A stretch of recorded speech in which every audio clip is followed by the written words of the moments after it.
Praise the lord. దేవుని నామానికి స్తోత్రములు. లూకాసు వార్త 15వ అధ్యాయము 4వ వచనము. మీలో ఏ మనుషునికైనాను 100 గొర్రెలు కలిగి ఉండగా వాటిలో ఒకటి తప్పిపోయిన ఎడల అతడు 99 అడవిలో విడిచిపెట్టి తప్పిపోయిన దొరకు వరకు దానిని ఎదక వెళ్ళడా. అది దొరికినప్పుడు సంతోషంతో దానిని తన భుజముల మీద వేసుకొని ఇంటికి వచ్చి తన స్నేహితులను పొరుగువారిని పిలిచి, మీరు నాతో కూడా సంతోషించడి, తప్పిపోయిన నా గొర్రె దొరికినదని వారితో చెప్పును. దేవునికి మహిమ కలుగునుగాక. ఒక మనుష్యునికి 100 గొర్రెలు ఉన్నాయి. ఒక మనుషునికి, ఒక కాపరికి 100 గొర్రెలు ఉన్నవి. ఆ కాపరి అడవిలో ఆ మందని 100 గొర్రెలను మేపుతానికి తోలుకొని పోయి అడవిలో మేపుచున్నాడు. ఆ కాపరి అడవిలో ఆ మందని మేపుచుండగా మరి ఒక గొర్రె తప్పిపోయింది. ఆ గొర్రె తప్పిపోయినప్పుడు మరి ఆ కాపరి ఆ గొర్రెల్ని లెక్క చూసుకున్నాడు. 100 గొర్రెల్లో ఒకటి తప్పిపోయింది. అయ్యో, నా గొర్రె తప్పిపోయింది, ఆపదల్లో పడద్ది, ప్రాణము మీదకు తెచ్చుకుంటుంది, సింహము తోడేళ్ళు నా గొర్రెని తినివేస్తాయి అని భయపడ్డాడు ఆ కాపరి. బాధపడ్డాడు కాపరి, వేదన చెందాడు, చింతపడ్డాడు. ఆ మందని విడిచి మరి ఆ తప్పిపోయిన గొర్రెని వెతకటానికి బయలుదేరాడు. అడవంతా వెతుకుతున్నాడు. ఆ గొర్రె ఎక్కడుందా, దారి తప్పిందని ఎదుగుచున్నాడు. ఆ గొర్రె ఆ కాపరికి కనబడింది. ఆ గొర్రెని తీసుకొని సంతోషంతో ఆనందంతో తన భుజములో ఎత్తుకొని తన ఇంటికి తీసుకెళ్ళాడు. తన బంధువులతో, తన స్నేహితులతో మరి ఆ విషయం చెప్పి సంతోషపడ్డాడు, ఆనందపడ్డాడు.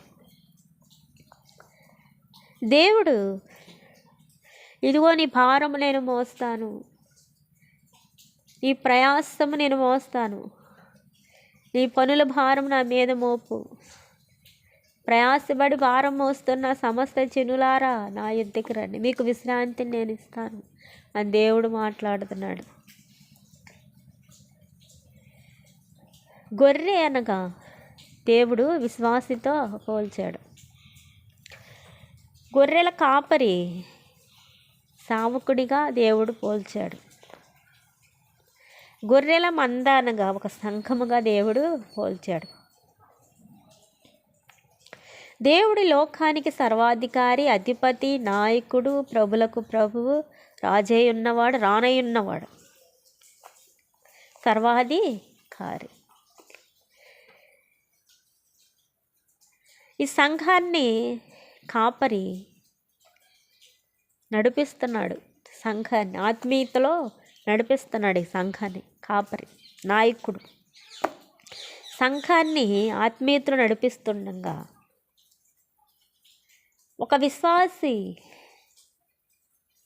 బలహీనమైన విశ్వాసం తనలో ఉంది, దృఢమైన విశ్వాసం తనలో లేదు. తన విశ్వాసం దృఢంగా లేదు. ఆ సంఘం నుంచి తప్పిపోయాడు. ఆ సంఘం నుంచి దారి తొలగిపోయాడు. సంఘం నుంచి బయటికి వెళ్ళిపోయాడు. ఆ కాపరి ఆ విషయమే తెలుసుకుని ఆ సంఘములో ఉన్న విశ్వాసుల్ని విడిచి, ఆ మందని విడిచి మరి తప్పిపోయిన విశ్వాసి వద్దకు వెళ్ళి ఎందు నిమిత్తం తప్పిపోయాడు, ఎందు నిమిత్తం అవిశ్వాసం వచ్చిందో అది తెలుసుకుని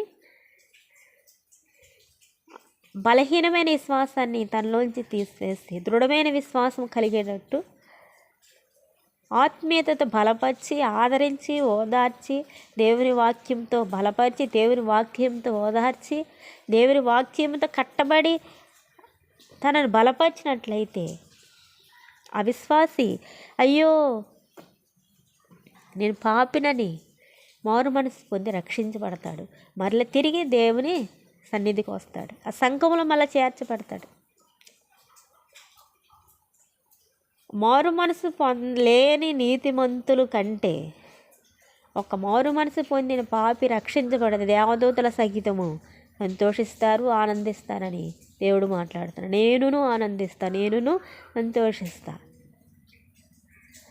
నీతిమంతులు, మారు మనసునే నీతిమంతులు కంటే ఒక పాపి మారు మనసు పొంది రక్షించబడాలి అని దేవుడు మాట్లాడుతున్నాడు.